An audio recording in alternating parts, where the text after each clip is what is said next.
What's up, everybody? It's your buddy WolfmanPedro. And your new friend Jake the Snake.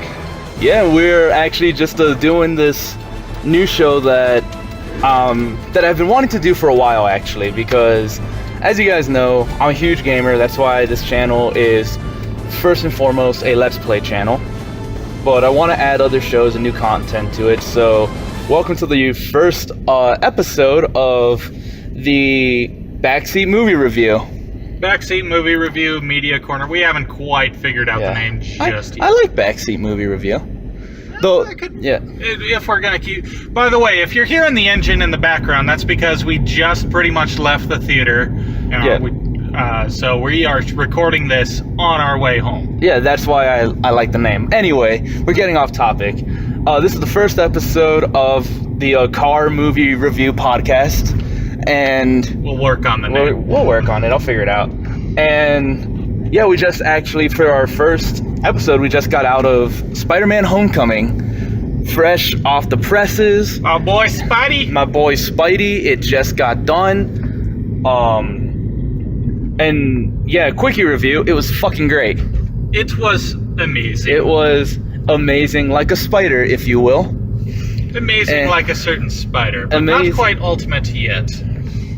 Well, that's something that I want to get to. Oh, I'm not going to tell you guys right now just because this isn't scripted. Like I said, we are in the car. We're just going. And so there's probably going to be some spoilers in this podcast.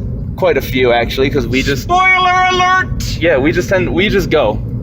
So yeah, just real quick, quickie review. For those who have been living under a rock, Spider-Man Homecoming is the first standalone Spider-Man film starring Tom Holland, under the partnership of Sony and Columbia Pictures and Marvel Studios owned by Disney.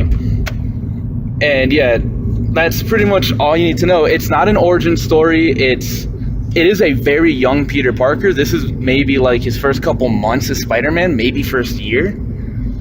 Yeah, so he has not been Spider-Manning for very much. This is like his kind of debut. He's still he's kind of known out there. But it's kind of devolved to... Yeah, in Brooklyn, YouTube. like, in Manhattan, he's known. But that's about it. And he's known as, like, you're the spider guy from YouTube. They make that joke a couple times. A couple of times, yeah. So he's going around, he's doing his thing, he's helping people. One scene, he actually gives an old lady directions. Yeah, that was really funny. Because, yeah, you can hear... Tony Stark plays a big part in this movie, obviously played by Tony Stark himself, Robert Downey Jr., because god damn it, he is Iron Man. And he's very much a fatherly figure in this film, as I'm sure many have gathered from the trailers, but he's not in it that much, but he's in it enough to do that job, to do that kind of to do that fatherly figure job. Yeah, I wouldn't even call him... Well, kind of supporting character. I'm going the wrong way, aren't I? No, you're cool. No? Yeah, I'm good. You're good. So yeah, he's kind of mentor figure. I mean, kind of. It's Tony Stark, Robert Downey Jr. So he does it in his own way. He's not the whole wise. He's not Uncle. He's not Uncle Ben. He's not Uncle Ben by any means. As of this part in the timeline, Uncle Ben is dead. We never actually see Uncle Ben on the screen. Which, you know what? Yeah, Uncle Ben doesn't even show up. He's not even...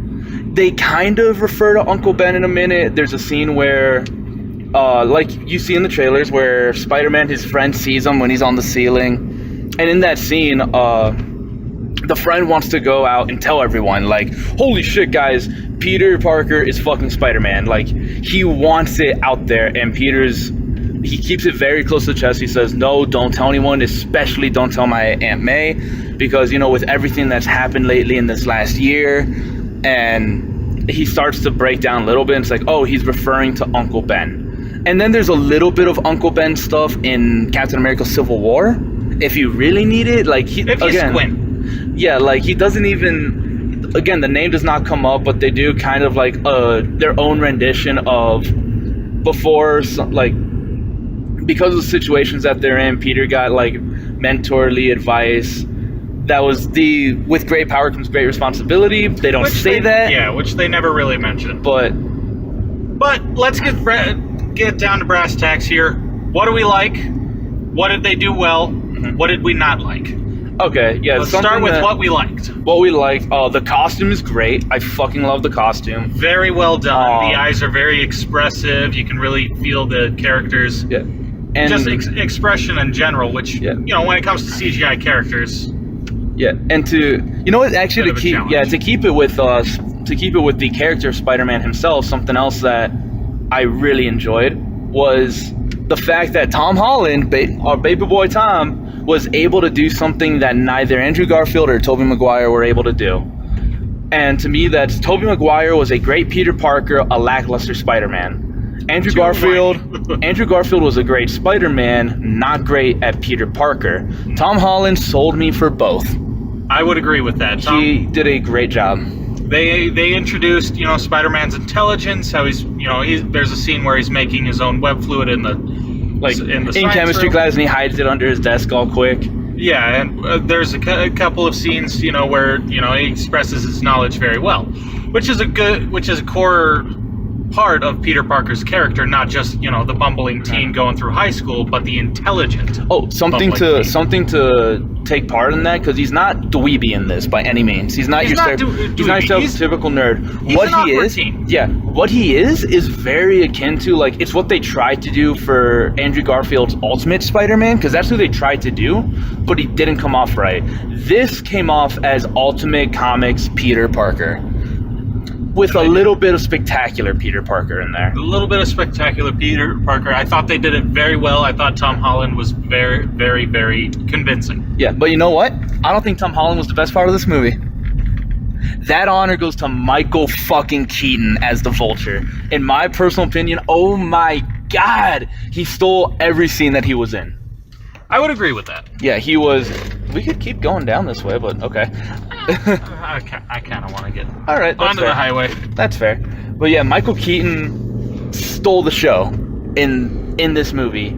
He very much does that thing that he's been doing lately where he's... I don't know how to put it. Just, if you've seen Birdman, if you saw him in Drive, this... new kind of you know what, I'm just gonna go back to having fun Michael Keaton, back to when he was doing Beetlejuice. It feels like that, Keaton just loved being in this movie. He had a lot of fun in it. He got into character. Which his character, if you have not seen the movie yet and you don't mind the spoiler, we gave you the warning at the very beginning. Yeah, this far in, it is too late. You are in for the ride. So his character, he comes off as the...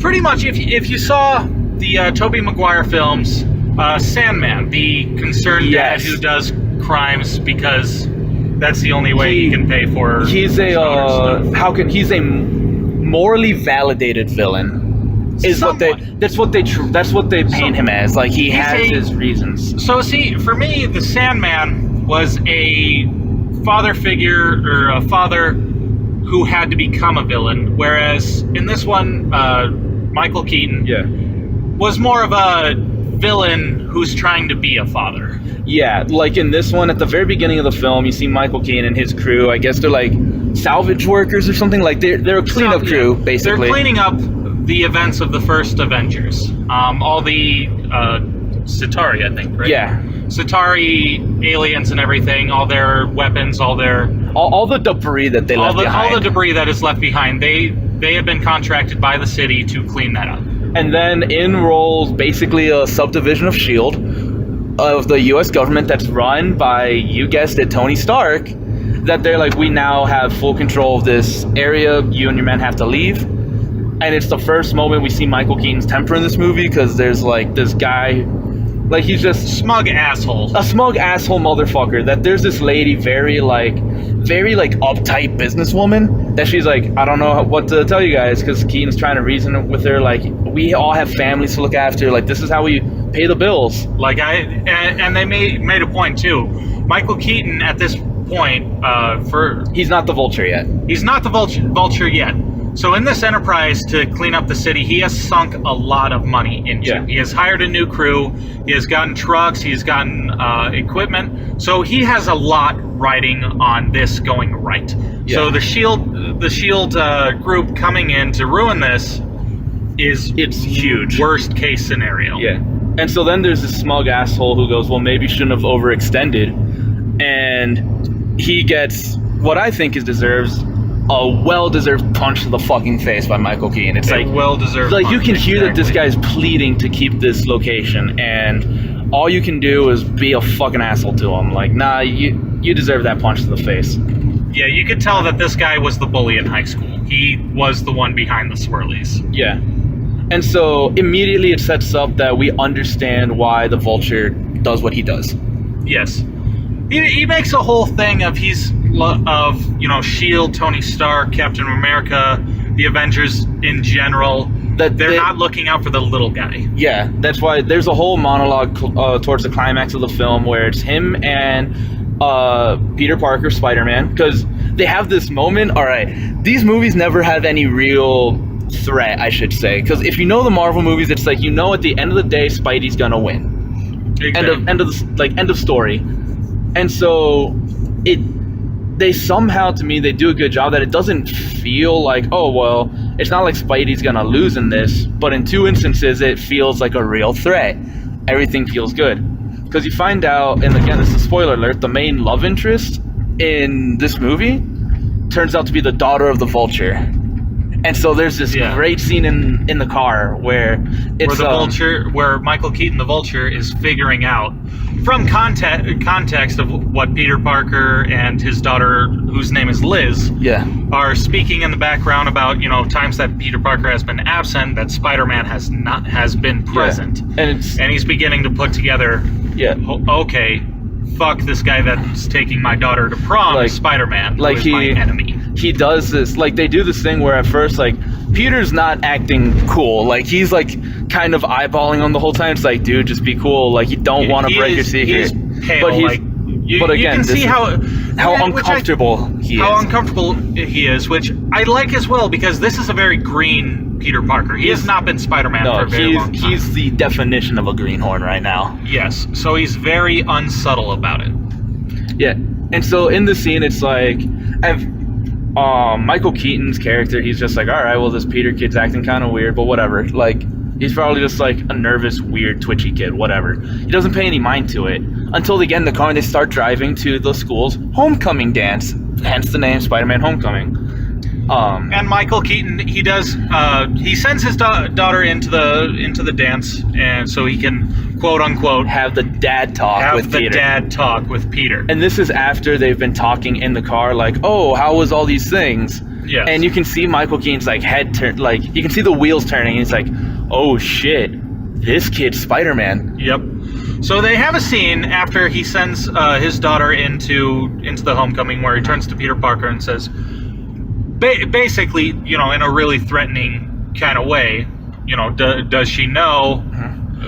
Something that we should mention, he pulls a gun out of the glove box. He pulls a gun out of the glove box. He doesn't exactly point it at Peter. But no, he very deliberately opens the glove box, pulls out a gun, and then puts his arm on the, in a way that he could shoot Peter. Yes. But then he turns and looks at him and says, does she know? Well, does she know what? I like how you play this close to the chest. He never says, I know you're Spider-Man, but they do a very good job of so listen, kid, this is what you're gonna do. You're gonna go inside, you're gonna show my daughter a good time tonight, but not too good of a time, because he's still being a dad. And you and I are never gonna talk about this. She's never gonna find out about this. And you're gonna stay out of my business, because if you don't, I will kill you and everyone you love. The reason he also gives him this chance is earlier in the movies, Peter Parker as Spider-Man ends up saving the Vulture's daughter's life. So he turns to Peter and says, pretty much turns to him and says, I have great respect for you. You saved my daughter, or I can respect that. You saved my daughter's life. This is why I'm gonna give you one chance. Yeah. I can never forget that. So this is my chance, because I could kill you right now. Mm-hmm. So instead, I'm going to let you walk free. Okay, so we've been rambling on for about this for a little bit. So let's start wrapping up. What did we like? What did they do well? Okay, yeah. So and I can keep this going for as long as I want. It's going to be an audio form. It's going to be a podcast, basically. Yep.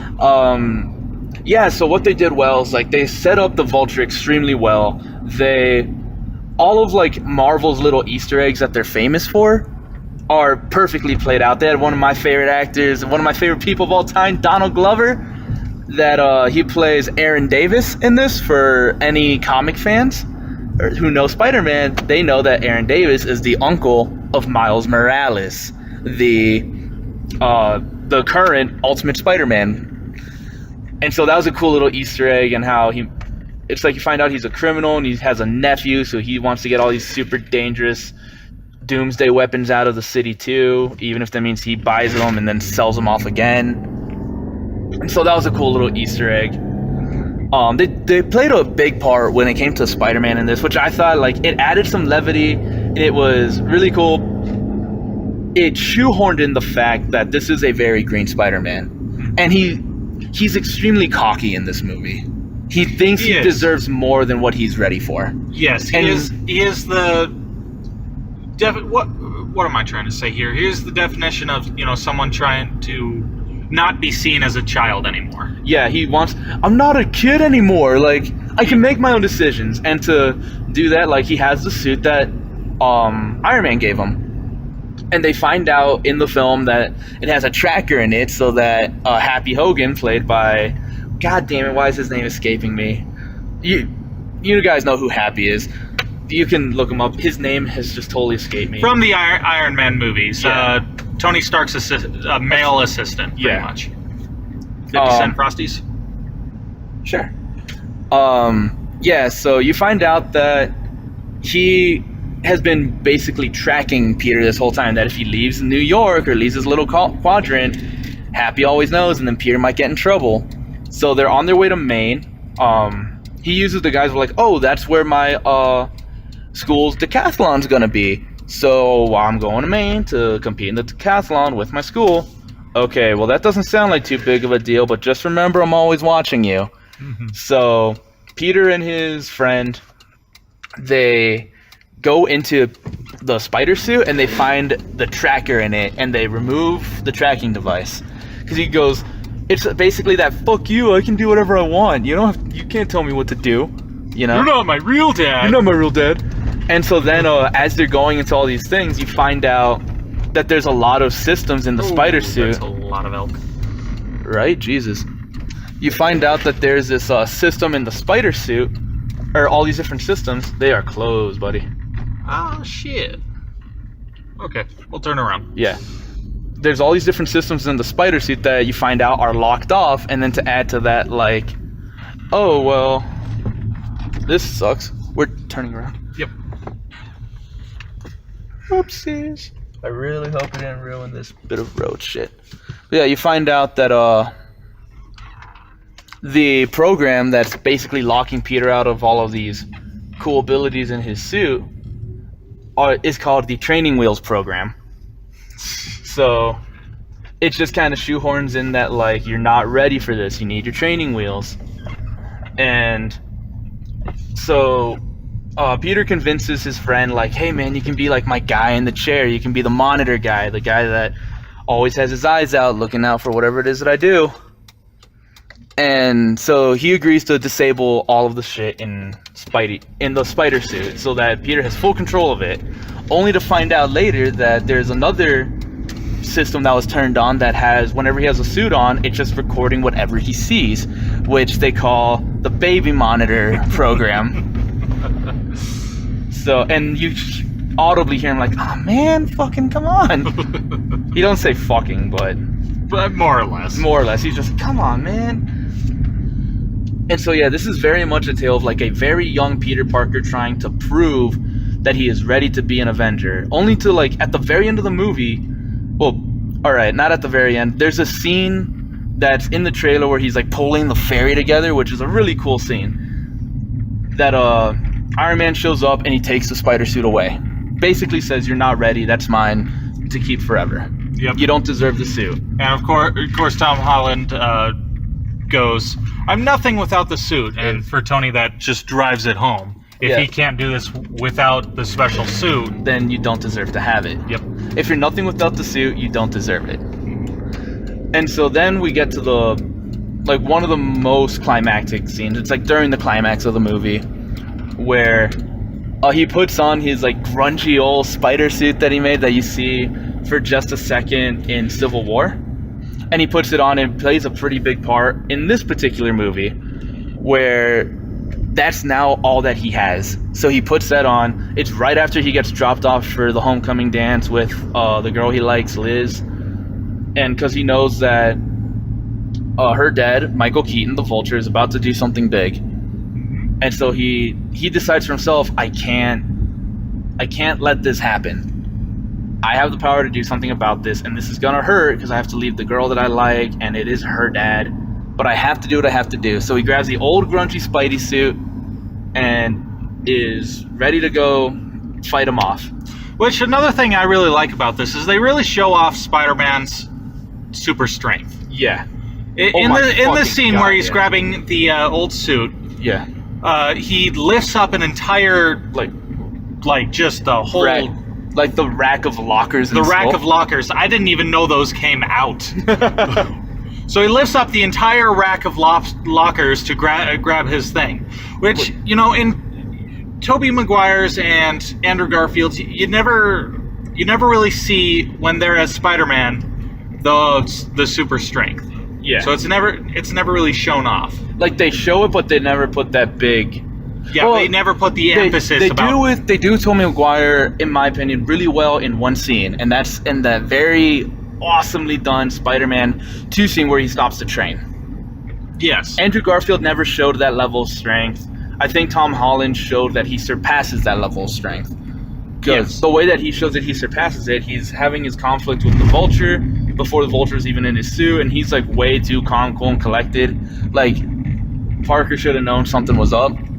Which that's the negative here for me, is that one of Spider-Man's biggest traits has always been the spider sense, and they do not show spider sense at all in this movie. It could be argued that they show it for his, sheer acrobatic skill when he's getting out of danger, but they never really show a scene to tell you, oh shit, that's the spider sense. Like, oh, that's like he has that power, that sixth sense ability to let him know when danger's coming. In this, it comes off more as a like he just very quick reflexes. Like he's stupidly agile. Yeah, which Spider-Man always is, but that's instead of showing off a spider sense, they give the impression that it's like, oh, he just has really good reflexes.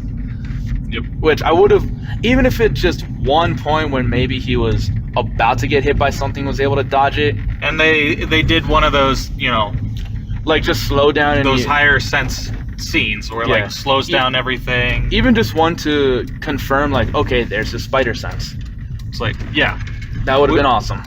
Which I think they did a very good job of showing in the previous Spider-Mans, the Tobey Maguire and the Andrew Garfield ones. Mm-hmm. They always showed at least a scene to show off the spider sense. Like, oh no, he has this extra help and this extra power that lets him avoid more danger. Which for us, me and Pedro here, I mean, we don't need the confirmation that he has the spider sense. We already know. Yeah. But for someone going into this, they don't know about it. They would not know about it. To be fair, though, like in the other two Spider-Man movies, it's like, with the exception of a few scenes, Spider-Man typically comes out unscathed.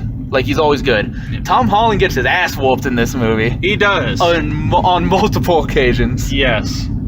Like, alright, this movie actually has two villains in it. The first one being the Vulture. He's the main villain. And then there's like a little side villain, Shocker, who's in it. Which, if you know from the OG, is one of Spider-Man's villains. Yeah, and he's always been like C-rate at best. Yeah. So to keep him as like a little kind of underling for the Vulture made sense. It was kind of cool that way. He's always been just slightly above a common thief. Yeah, he doesn't have like the classic mesh fucking Shocker costume or anything. Which, on the one hand, I thought that would have been cool, but it would have totally taken away. Yeah. But instead, he just has like this one fucking power glove that hits you like a fucking truck. Yeah, he throws a couple of buses. Yeah. But I was like, alright, you know what? This is cool. Like, from what we have seen, it's like, this makes sense for someone that, like, if he kind of got out of Vulture's shadow, he could be like another criminal head honcho. criminal head honcho in New York. Yep. But he was fine kind of being delegated to a henchman. And I was like, all right, that's cool. He doesn't play a big part. He's just like, he's kind of like there as a mini boss before the Vulture. Yeah, I would agree with that. He's kind of a mini boss. But so now let's get into what we didn't like. We've already kind of mentioned they didn't really go into the spider sense. Yeah, but again, as like comic book nerds, oh my god, they didn't do the thing that I like. Like, that's fucking kind of us. That's nitpicking. Which a lot of our dislikes, which I mean, a lot being inferring that we have many. Which spoiler alert, we don't. No. It's going to be mostly nitpicking because we think they did it very well. Yeah. Like a nitpick for me would be Flash Thompson in this movie. He's in it for just a minute. Like, he's really not in it much at all. And he's always like, his big thing is calling Peter Parker Penis Parker. Yeah. But he's like basic bully. Yeah, he's like nothing above that. But they're still on like the decathlon together. Like, they're on the same team. They have the same group of friends. He's just kind of a dick. He doesn't feel he's kind of a douchebag. He doesn't feel like a bully. He feels like our buddy Sean, kinda. Like, we're all assholes, but it's like like, we are all assholes. But Sean's the one that we tend to look at and is like, dude, you're being a dick. Like, you're being a dick. Chill the fuck out. Like, if they were, instead of being portrayed, like, they're still young. These actors are all in their early 20s, but they look young because they're in their early 20s. They can pass off as high school kids. If they weren't like 15, 16 in this movie, and they were even a little bit older, like 18 to 19, the response to Flash's antics, because he runs up and he like slaps Peter on the ass at one point when they're in Maine for the decathlon, like the academic decathlon, excuse me. Yeah. Like, he does that, like, he slaps Peter on the ass, he calls him Penis Parker. He gives him shit like, oh, you're friends with Spider-Man? Well, excuse me, I have to go get ready for my date with Black Widow. Like, he just gives him shit. It's like, he just gives him shit. He's just kind of an asshole. Like, he's not... He's an overall asshole. He's not so much a bully, just a dick. He's not that, like, kind of school fear that Peter has to overcome in the comics. Like... Yeah, which they had in the last two. The time they did that best was with Tobey Maguire. He was a fucking douchebag to Tobey Maguire's Peter Parker, and then he gets his comeuppance. He was standard 90s bully, which 90s bully were, I mean, you see them a lot trying to almost kill somebody. Yeah. So 90s bully and actual high school bully, two different things. So fair. For me, Andrew Garfield's Flash Thompson, that was the school bully. That's fair. But yeah, again, this guy, he wasn't a bully even. Like, he was friends with Peter's friends. They were on a team together. Like, he was a dickbag. He was just kind of a dick. So, but that's fine. That's whatever. Yeah. Then the other thing is MJ, which she's not really revealed until the end. That she's MJ. Pretty much unsociable goth kid almost. Yeah. And she doesn't have red hair. Spoiler alert. I remember that being a big thing about MJ. The thing is, like, I don't know if maybe they just did it as a little wink and nod. If they keep her as Mary Jane, they're gonna have to dye her hair. They're gonna have to change some things up because maybe she's going through a phase. I don't know, but yeah, like, she goes by what was like Michelle the whole movie. Yeah, it's like Michelle something. She's going by Michelle, not Mary. So with that, it's like maybe it was just like a little. For me, like, I think they were trying to set that up as like, oh, should they call her MJ? But we know that that's not MJ, so we're probably gonna get a proper Mary Jane later. Yeah. My other. This is, just a nitpick too. Yeah. There's no Gwen Stacy, which, if you know from the comics, is Peter's first actual girlfriend. That's fair. I was gonna be like, I'm fine if there's no Gwen. Like, I'm fine with no Gwen at the start. Like, if they're gonna be true to form for Peter Parker's thing, they gotta bring in Gwen Stacy at some point. Isn't she Black Cat? No, that's I always thought she was Black Cat No, for some Gwen reason. Stacy dies, yo. Yeah. I don't know what I'm thinking about. Yeah. Anyway, so I both like and dislike that they didn't have Gwen Stacy as the first girl. Yeah. Like, I like it because this shows, a Peter Parker that hasn't, set his girl for life. Yeah, and Which, it's... as teenagers, we never did. Like, we had crushes, they lasted for a little while, they were gone. Yeah. That's what this was with this girl, Liz, who was the Vulture's daughter. Yeah, So- she was a crush. Maybe they would have had a chance to go out if Peter wasn't... It's very, that circumstantial thing. Yeah, if he wasn't Spider-Man, this might have been the girl he dated, at least for a little while. Yeah, at least. But that felt kind of shoehorned in. Was like, oh, it just so happens that the girl that you like is the daughter of the Vulture. Like, the more I think about it, the more I'm like, that was just kind of... It was there to give an excuse for them, Pretty much. So, yeah, take that as you will. Like, that was kind of dumb. Though at the same time, I do kind of like it because it shows Tom Holland as, a teenager with a fleeting crush. Yeah. Which is, we've all had at some point as teenagers. Yeah, and again, to me, I'm like, yeah, that's fine. It just feels not weak because they tied it in well. They didn't reveal that until the end of the movie. Which they did very well too. Yeah, they did do well. It's just the minute I saw that, I went and trope counter. You know what I mean? Yeah. Oh, really? Okay, that's fine. Whatever. Yep. But it wasn't But other than that, though, I don't think I have too many parts that I didn't honestly like. Okay, well, here's a good question. Oh, where in the Marvel Studios pantheon would you put this movie? See, that's a good question. Because for me, I love Spider-Man. He is my favorite hero. He's my favorite superhero, my favorite Marvel character. I love Spider-Man. This has not been my favorite Marvel movie. It's up there for sure. It's definitely up there. For me, it hits yeah. at least 2 or 3, but it's not number 1 for Marvel. Yeah. For me, number 1 still goes to Guardians 2.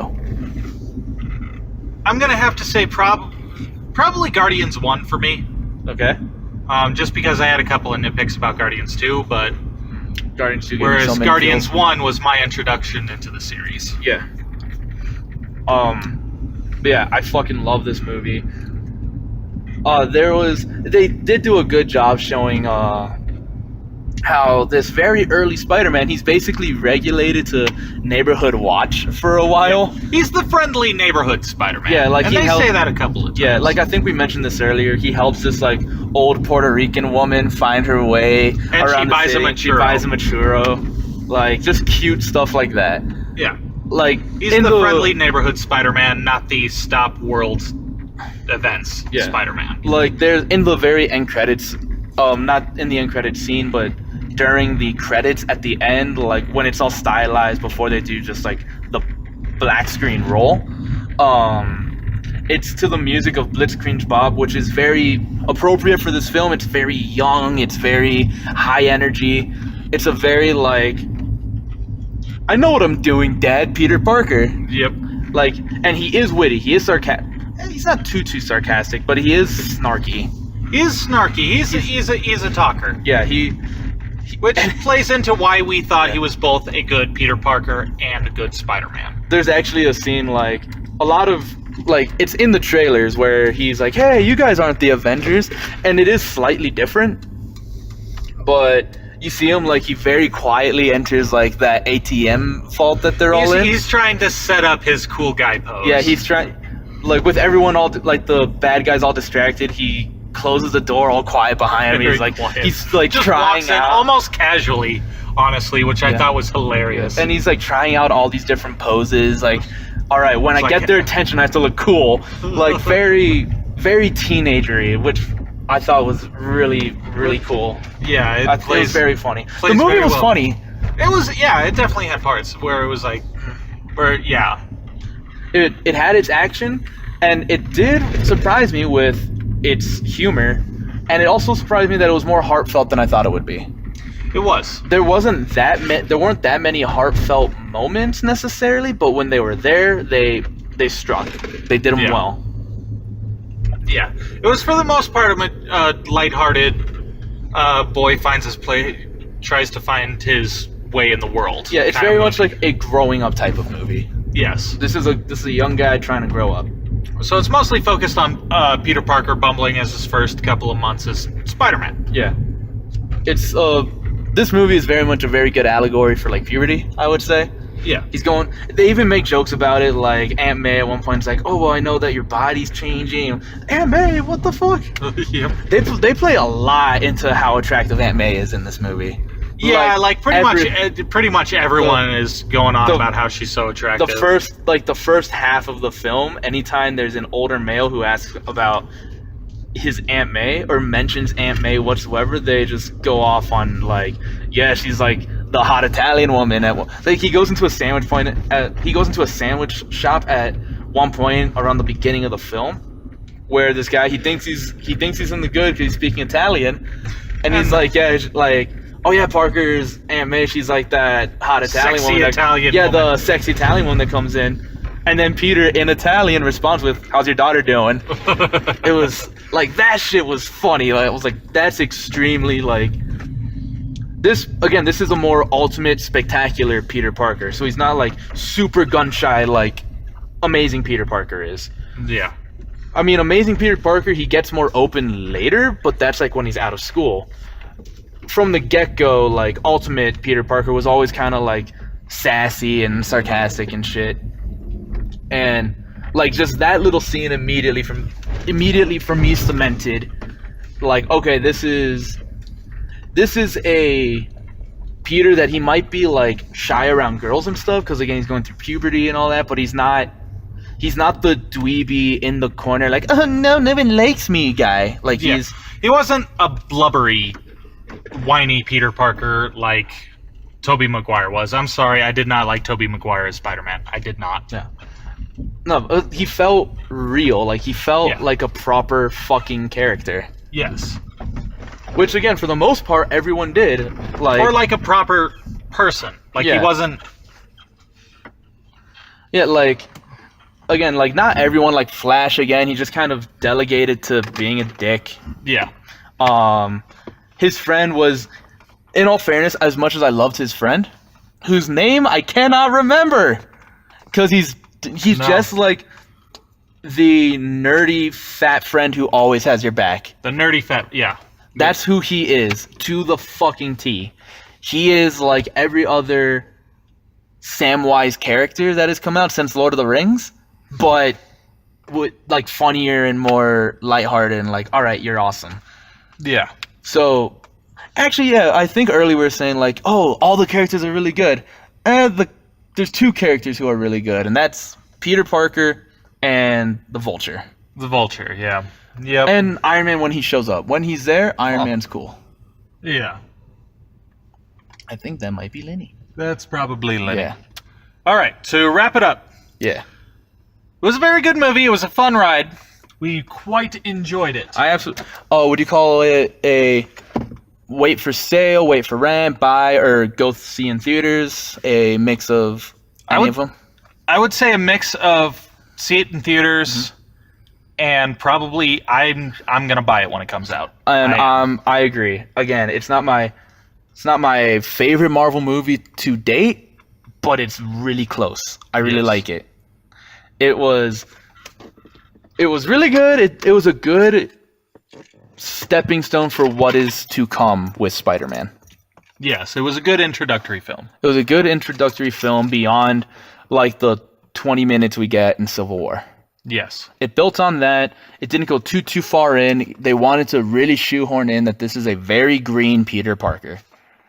Yes. And yeah, other than that, because there weren't too many flaws, in my opinion. I mean, again, we can nitpick stuff, and maybe like the side characters weren't all that well developed because they were just that, side characters. Yeah, and I mean, honestly, who spends that much time these days on side characters, developing them? Logan. Fair enough. But it's a good summer movie that will make you feel good and make you feel extremely like optimistic when you get out. Like, yeah, anything's possible. Yeah. Yeah, the one really moving scene in the movie was when the Vulture, he basically drops a building on Spider-Man when he doesn't have the great suit. It's at the very end. And for a moment, Spider-Man, once he comes to, because there's a lot of rubble on him. Yeah. So And when he finally comes to, he like cries for a moment. He's like yelling out for help. He doesn't know what to do. Then he sees like his old shitty mask in the water, and it does like the half reflection. Yeah, they play it really well, where you can like see the mask kind of rising out of the water, like half of it. You hear, and then the other half is the reflection of his own You face. hear Tony Stark's voice in like voiceover, like the memory voiceover. If you need the suit, then like if you're nothing without the suit, then you don't deserve it. And so then that's what gives Peter his like motivation. Like, all right, come on. It's like, come on, Peter, come on, Spider-Man. And then he like lifts this fucking building. Like he lifts a fucking building and a truck. Go into his super strength, and I love it. He lifts it off of his back. And it is amazing. Yes. But, yeah, other than that, you got anything else? I think that's it. I think we covered a lot of it. We kind of rambled on at parts for a little bit, but overall, I think we really enjoyed it. Thoroughly enjoyed it. Highly recommend going to see it. If you like summer blockbusters, if you like fun action films, if you like superhero movies, if you like Spider-Man, go check it out. It is worth your watch in theaters. But yeah, as always, I'm your buddy WolfmanPedro. And this is Jake the Snake. And I hope you guys enjoyed this first episode of, I'm going to keep calling it Backseat Car Review. That might stick. Yeah, we're going to think about it a little bit more, and we're going to find an actual name for you guys. Yeah, I hope you enjoyed this first episode, and I hope to do more in the near future. So yeah, bye everybody. Bye.